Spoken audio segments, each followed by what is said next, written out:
So mayam,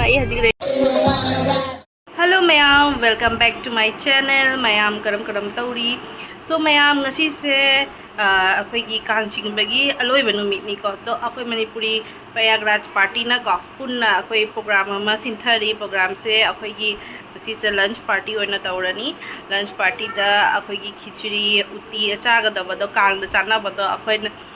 do ngasi plan taure do plan.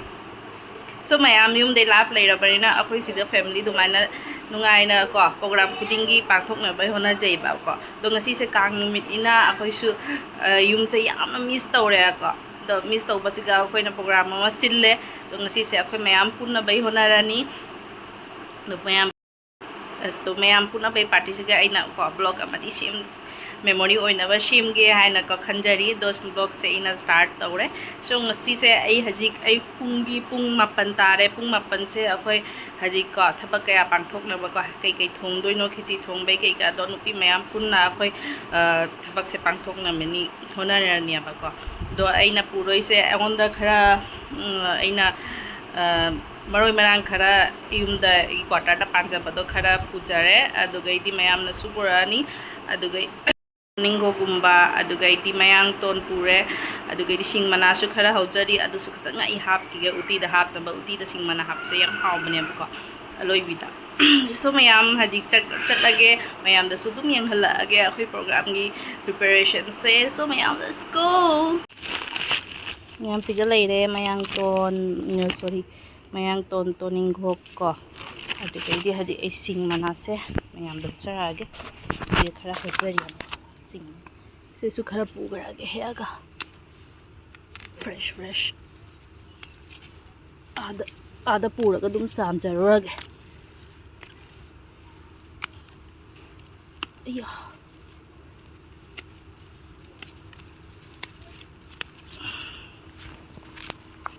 selere mayam selere sing mana khara si su hapchan grage ये मैं यहाँ चला गया कहीं से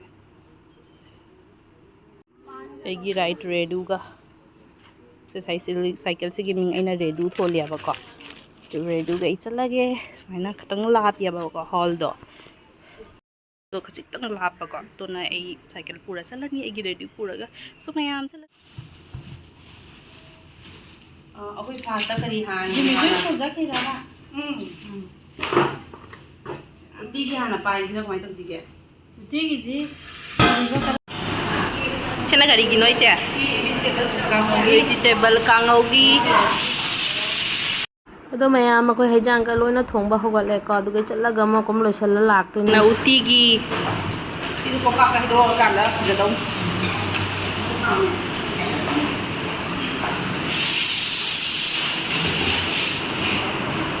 पुजारी जामी तविस ती असंगबा नत्र असंगबरो संगई मांद्रे मना kitchen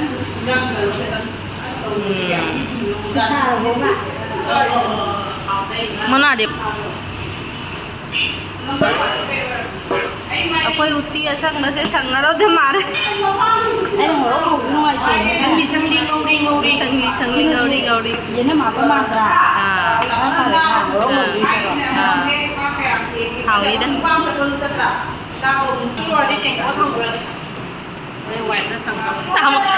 hello Kangli ya irung bagi maroi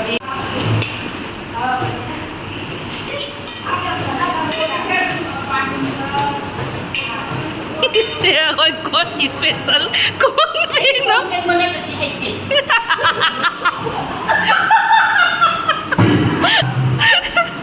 kau bina mana tadi ai asik kai duda aku mau warna bini sih babon deh uti babon uti special babon ciri bina uti special train कैसे तुम चले कोई view फंसा कर पड़े उठ करे ठीक है लोई उठ करे ये बाबू से उधर साथे वीडियो बना रही ब्लूटूथ और वो सही रोन रेडी हो इधर है ꯌꯥꯝ ꯍꯩꯖꯥꯡꯒꯁꯦ ꯂꯣꯏꯅ ꯂꯣꯏꯁꯜꯂꯛꯑꯦ ꯑꯗꯨꯒ ꯏꯕꯥꯏꯁꯤꯡꯅ ꯏꯕꯥꯏ ꯕꯣꯔꯥ ꯍꯧꯕ ꯌꯥꯝ ꯍꯩ ꯑꯗꯣ ꯏꯕꯥꯏꯗ ꯑꯣꯏꯅ ꯕꯣꯔꯥꯁꯦ ꯍꯧꯍꯜꯂꯅꯦꯕꯀꯣ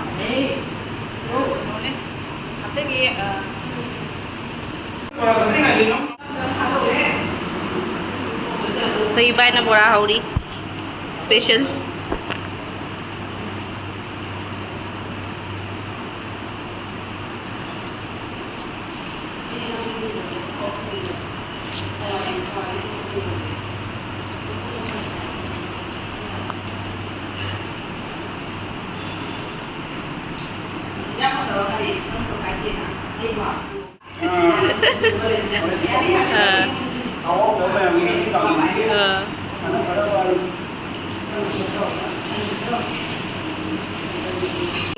lagi mix tau kan ya, bukan kalau di bukan apa tuh mas.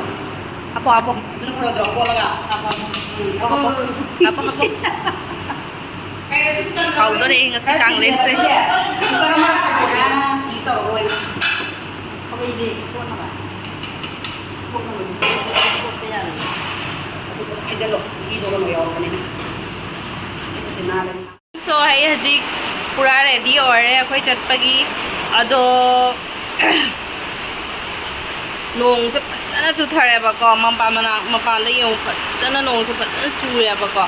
do na chatpa se ya da lai re do mayam ngai na lai re ai bu ai tala star ma re hajik chatoi se do lunch party se dinner party oina ta re hai na kare so mayam ai chat thong nong se khajik tang hang ba ga ko chatlage an tawre ba ko nong se katang hang adi dum gari da kakala dum chachagarage तो मैं यहाँ एक pink colour की suit होना सेले अदो इसे मैं यहाँ सूट लोइना केना ला आमनी यामना येंगनिंग एक्साइटेड याम होरे सो मैं यहाँ चलसिंग असि की प्रोग्राम से कांगलेंग की खेची का उट्टी का से नोंग जासी का फजना हावरनी अदो गैदि नुंगाइना अखो एंजॉय तौजरगे सो मैं यहाँ लेट्स गो मैं यहाँ दसु मैं यहाँ शेयर तौबिरागे फजना चूरे इसिंग सु चावरे ngaतंग नोंग चुबा सो मैं यहाँ हजिक रेडी होना चले अदो नोंग से लेपो याद्रे बको अदो नोंग से फीगा से लोई चोले बको हजिक चतोय से दो थिंग अमरे पुंग अहुम तासलबनी लंच निना को याम थिंग मलनी आइना चला सु चला सी आइना आई पाइदा फमे हजिक लापति लापते बा किलोमीटर अमतनी सिगी चटपरा एगी क्वार्टर दे community hall so mayam ada chatlaga mako video se to continue to jar mayam nong sidi su lep lep tore ado khoi la e hajik party hall da iche hoi loina chakke khaido pa haunara me kai gino haibda pung se yamna thengjin gare ko pung mari ta dore dona yam yang na chatho ga khoi mathang enjoy tawna bai program khara sinjaram bado ado panthok na ba hona jari ado hana ngang sing su chak lamna lore dona ngang sing se hana loi picture thokna re ba ko अदो गई अखोई फम्मे अजिक चाबगी तो ma'am पुन्ना चामिनाबसे यामना Haware खेची की खुहावसिगा अदुगैदे ma'am पुन्ना चाबसे इसु हावबसे हेनबनियाबको तो ma'am अखोई अजिक खेची से चारी याम हावरमे सब्जीसु याम हावरमी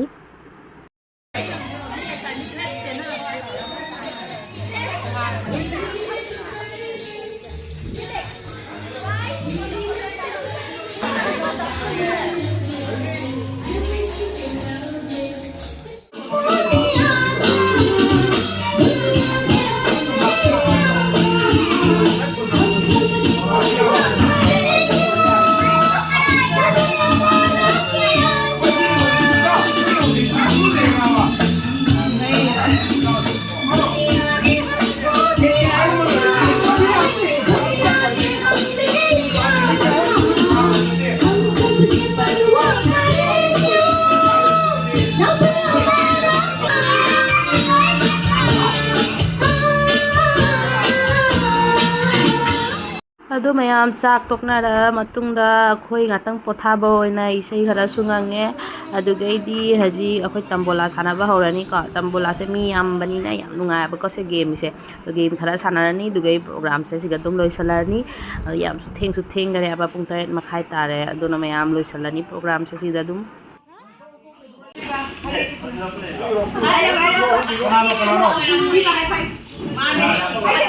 Lo salah nasi program. Apa cepat leh. Bye. Ayo jangan saya hoki. Bye bye. Right?